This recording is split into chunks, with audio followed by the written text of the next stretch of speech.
Stay curious. This is Unremarkably Remarkable. Tickling. It's a strange mix of laughter and torture, all rolled into one. But here's something even stranger. Try to tickle yourself. Go on, give it a shot. Under your arm, on the sole of your foot. Nothing happens, right? There are no giggles, no desperate squirming, just the feeling of your own fingers on your own skin. Why? You know exactly where your hand is going. You know exactly what it's about to do. So why does your brain completely refuse to play along? Today, we're chasing a mystery that starts right there, on your skin, and ends deep inside the strange predictive machine you have in your head. To figure out why you can't tickle yourself, we first have to ask, what even is tickling? It turns out there are two distinct types. The first is called nismesis. That's the light, feathery, almost creepy kind of touch, like a bug crawling on your arm or a single strand of hair brushing your neck. Kinesthesis doesn't usually make you laugh. It's more of an alert system. It's your body's way of saying, hey, pay attention, something small is on you. The second type is the one we all know. It's called gargalesis. This is the heavy-handed, chaotic attack on your ribs or feet that makes you laugh uncontrollably and beg for mercy. Gargalesis is pure social chaos. It's your nervous system getting completely overloaded, short-circuiting between signals for danger and signals for play. The laughter isn't pure joy, it's a panic response disguised as fun. Naturally, scientists have been fascinated by this puzzle. They've brought people into labs and tried everything to trick the brain into tickling itself.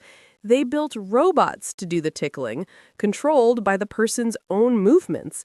They created mechanical hands that mimicked the action. They even experimented with delayed feedback, where a person would move their hand and a machine would tickle them a fraction of a second later. But almost every single time, the result was the same. Nothing. A stone-faced subject. The laugh never came. It all comes down to one simple fact. Your brain sees it coming. When your own hand moves to tickle your side, your brain predicts the sensation before it even arrives. It essentially tells your sensory cortex, don't worry about this touch, it's one of ours, stand down. That prediction cancels out the element of surprise. And without surprise, there is no panic, no overload, and no laughter. The secret to this entire operation sits in a small, wrinkled part at the back of your brain, the cerebellum. Think of it as your brain's motion tracker and fortune teller. It keeps a constant running log of every move you make, and with every action, it whispers to the rest of the brain, I know what you're about to do, and I know what it's going to feel like. So when you reach to tickle yourself, the cerebellum generates a forecast of that exact sensation and effectively subtracts it from what you actually feel. The touch is still there, but the tickle is gone. It's like watching a movie after you've already read the spoiler. The events happen, but the impact is gone. It's predictable, unremarkable. But here's the thing. This incredible prediction trick doesn't just block tickles. It shapes everything you experience, every single moment. So we learned that the reason you can't tickle yourself is because your brain, specifically a part called the cerebellum, predicts your every move and cancels out the sensation before it happens. But that simple, almost silly fact points to a much deeper question. What else are you missing out on? Every single moment because your brain has already decided it knows what's coming next. Your brain is a relentless fortune teller. It's not just predicting tickles, but everything. The feel of the floor beneath your feet, the exact sound a closing door should make, the familiar weight of your coffee mug. It constantly builds a detailed simulation of what the world should feel like, and it only pays attention when reality breaks the rules. This predictive power is how you stay upright without thinking about it, how you catch a ball that's flying toward your face, how you sense the subtle shift in the air when someone walks into a room behind you. In the constant dialogue between your mind and the world, prediction runs the show. Surprise is what rewrites the script. When the world behaves exactly as expected, your brain mostly tunes it out. It's an efficiency mechanism. But when it doesn't, that's when you truly wake up. But not everyone's brain predicts with the same perfect accuracy. It turns out that some people with certain conditions, like schizophrenia, can actually tickle themselves, at least a little. For them, the internal signal that says, I am doing this, doesn't perfectly cancel out the resulting touch. Their sense of me versus not me gets blurred. Their brain's predictions don't always line up with its own actions. It's a deeply unsettling thought and an incredibly revealing one.